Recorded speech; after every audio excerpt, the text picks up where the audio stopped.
I've just looked forward to football season for years, and so, I mean, this year obviously looks really different than like what I've grown up expecting, but I mean, I'm just excited to be here. I feel like there's been a lot of safety measures to be taken, so I'm glad to be here.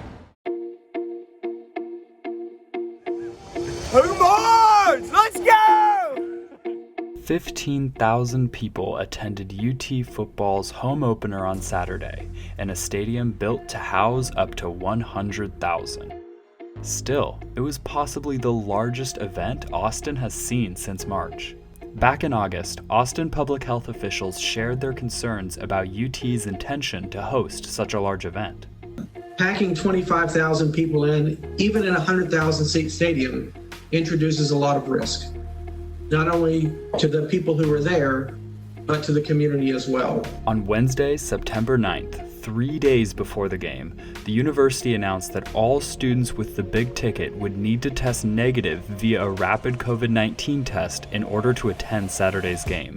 Of the 1,198 students tested, 95 came back positive. Season ticket holders did not have to be tested before attending Saturday's game. Fans gathered near the stadium in smaller numbers than usual leading up to the game.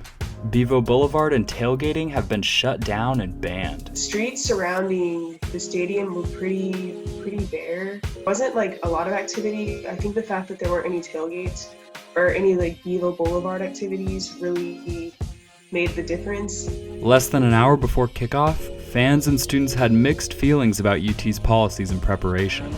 Honestly, there's always a little bit of a risk, and that's scary coming into this, but I know personally I've tried to be as safe as I can, and I think that we've kind of proven that masks are like one of the best ways we can to combat this virus. I didn't have any concerns from the beginning.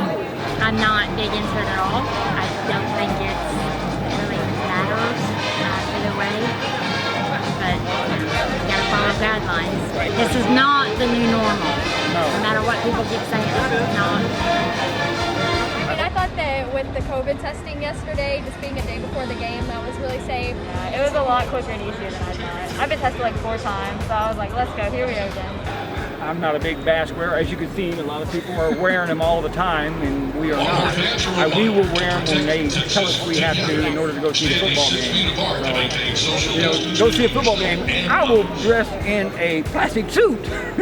While event staff enforced strict face covering requirements on fans entering and moving around the stadium, many fans removed their face covering once they arrived at their seat. I still felt like people were kind of close, and yes, like the mask came off in the stadium for a lot of people. I thought Texas Athletics ran a pretty tight ship as far as infrastructure, like making sure everything's set up correctly, making sure there are people at checkpoints. So theoretically, if students followed the guidelines, wore the mask, and were socially distant, then it should be not an incredibly risky situation. But that's a big if. We just don't know. It comes back to personal responsibility and caring enough about others